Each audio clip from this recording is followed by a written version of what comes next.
प्रणाम।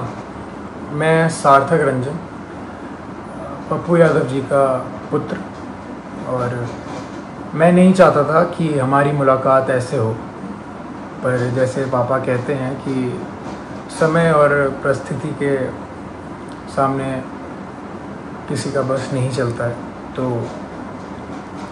प्रणाम स्वीकार करिए मेरा। और मैं कल जो हुआ उसके बारे में बात करना चाह रहा हूँ। कल दो घटनाएं हुई, एक जो बिल्कुल नहीं होनी चाहिए थी और दूसरी के बारे में सोच के सुकून मिलता है। कल हम सब ने मिलके एक व्यक्ति के ऊपर अन्याय जो हुआ है,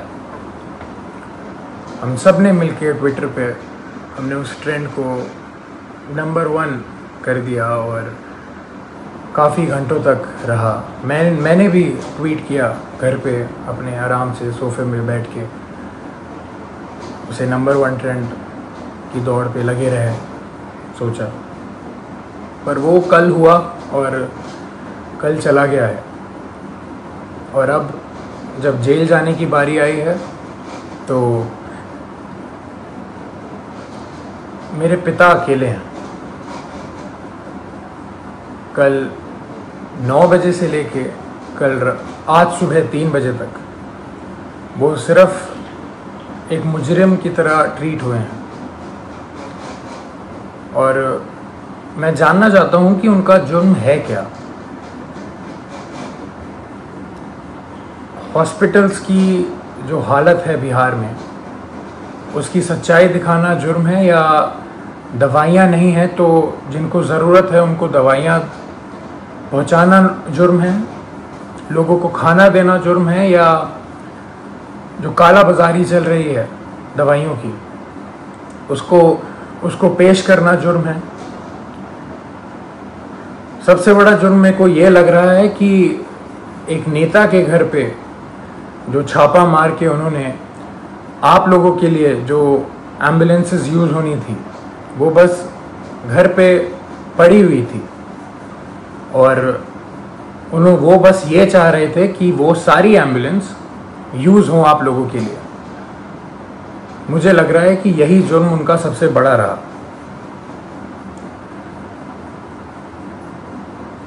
अपना परिवार छोड़ के उन्होंने बिहार के हर एक परिवार के लिए काम करना सही समझा।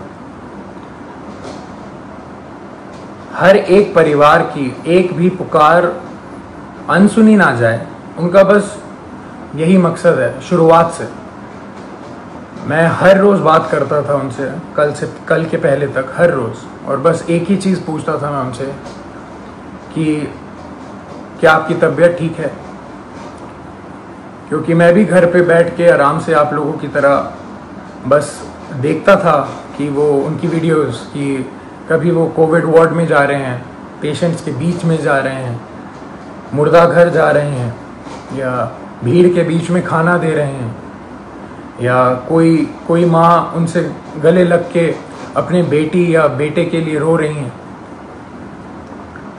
तो मुझे भी यही लगता था, या तो कभी किसी मुर्दा के साइड में खड़े हैं मुर्दा घर जाके, तो वो देख के मेरे को बस यही लगता था कि दूसरी बॉडी मेरे पिता की भी हो सकती है इस महामारी के कारण। और हमेशा जब भी मैं उनसे पूछता था कि पापा मास्क पहन रहे हैं या सैनिटाइज कर रहे हैं या कुछ ध्यान रख रहे हैं, तो वो कहते थे कि मुझे कुछ नहीं हो सकता, क्योंकि मेरे साथ पूरा बिहार है, उनका स्नेह है, उनकी दुआ है। और वो आज अकेले बीरपुर में पूरी रात नहीं सोए हैं और अकेले हैं, और जहां उन्हें रखा गया है वो बिल्डिंग किसी भी वक्त टूटने के दम पे है। और जब ऐसा व्यक्ति इतना काम करके, इतनी सच्चाई से काम करके अकेला पड़ जाए, तो बुरा लगने वाली बात है ये कि उन्होंने हर एक घर के लिए अपना घर छोड़ा है, अपने घर की जिम्मेदारियां छोड़ के आप सबके बीच रहने का संकल्प लिया, आप सबके लिए जीने के लिए संकल्प लिया। हमने कल बहुत साथ दिया उनका ट्विटर पे और किस पे नहीं, पर सिर्फ ट्विटर ही चीज़ नहीं रह गई है, सिर्फ नंबर 1 ट्रेंड होना ही नहीं रह गया है। जब ऐसा व्यक्ति अकेला पड़ जाए जो रात दिन सेवा करे लोगों की और लोगों के लिए ही जिए, अपना सब कुछ छोड़ के, अपना सब कुछ त्याग के। हम लोगों ने बोलते थे आ जाइए, आप वापस आ जाइए, ठीक नहीं है, रिस्की है, सही नहीं रहेगा, मगर उनका एक ही कहना था हमेशा कि बिहार के लोगों को मेरी ज़रूरत है और मैं बस वही कर रहा हूँ।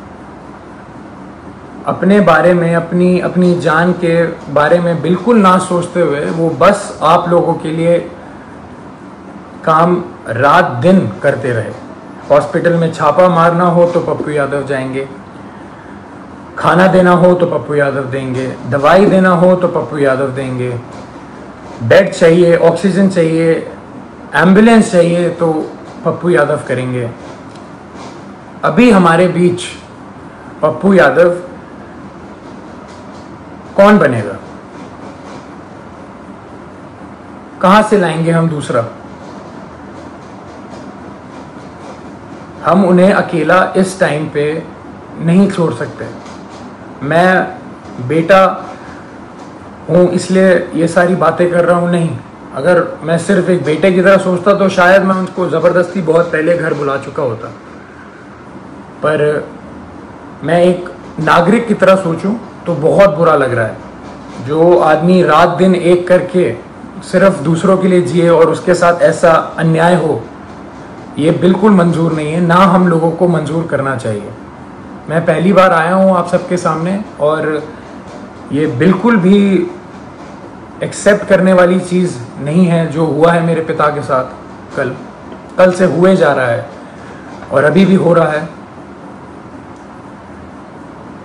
बाढ़ का पानी हो, बाढ़ के पानी में चलना हो, या इस महामारी के टाइम पे हॉस्पिटल जाना हो, या भीड़ में जाना हो, या मुर्दा घर जाना हो, तो सिर्फ पप्पू यादव ही जाएगा। और जेल जाना हो तो सिर्फ मेरे पिता पप्पू यादव ही जाएंगे।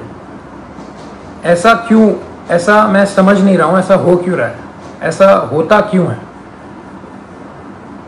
हमेशा एक आदमी जब दूसरों के लिए जिए जा रहा है 2400 घंटे, तो जब उसको ज़रूरत पड़ती है तो वो हमेशा अकेला कैसे पड़ जाता है? हमेशा उसकी आंखों में आंसू रहते हैं हर एक काम करने के बाद। हम अकेले पड़ जाते हैं, उसका पूरा परिवार अकेले पड़ जाता है। हम क्यों अकेले रह जाते हैं जब वो व्यक्ति रात दिन बस दूसरों के लिए जीता है? तो दूसरे क्यों नहीं खड़े हो सकते उसके लिए?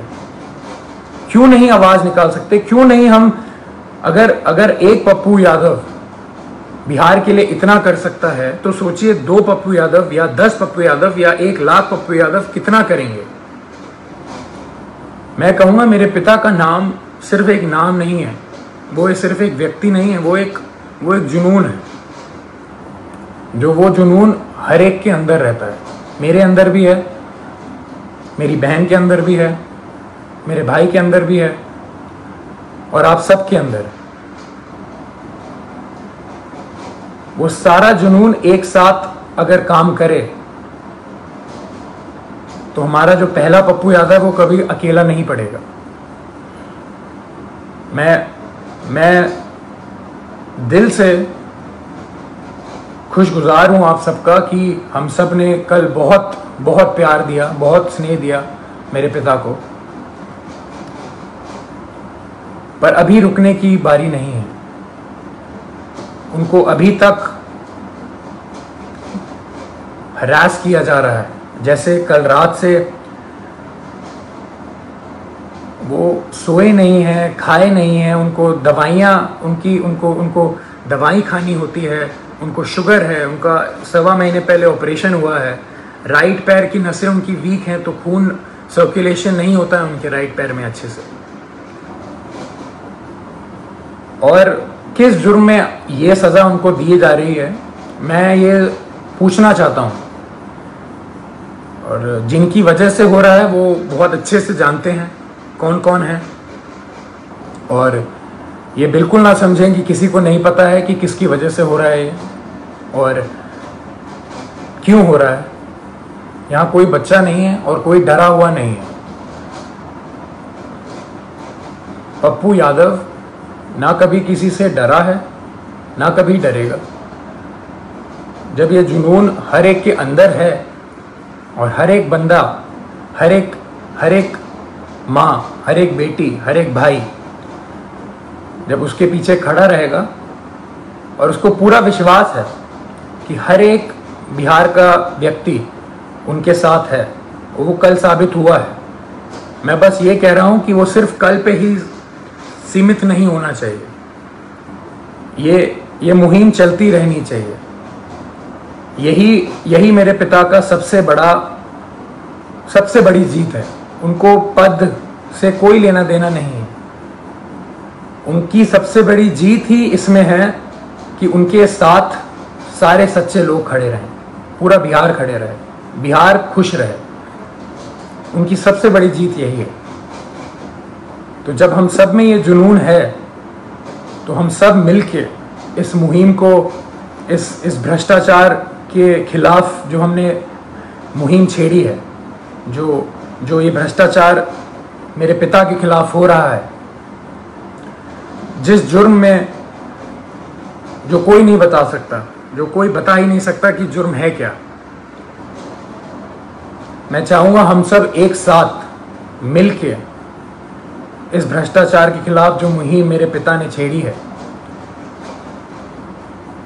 लाखों की कतार में हम एक सब मिलके इसके खिलाफ आवाज़ उठाएं और मेरे पिता को जो जीत हमेशा देखी है उन्होंने बिहार के लिए, वो रास्ता, वो राह, वो पथ पे हम सबको चलते रहना है।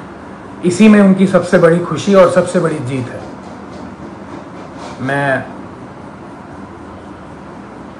मैं बहुत खुश नसीब महसूस करता हूँ कि मैं अभी यहाँ बैठ के आपके सामने ये सब बोल पा रहा हूँ। ये मेरे पिता का संघर्ष ही है जो इतना प्रेम उन्हें मिलता है, और उनके नाम की वजह से मैं यहाँ पे बैठा हूँ तो आप सबके बीच में मेरी आवाज़ जा पा रही है।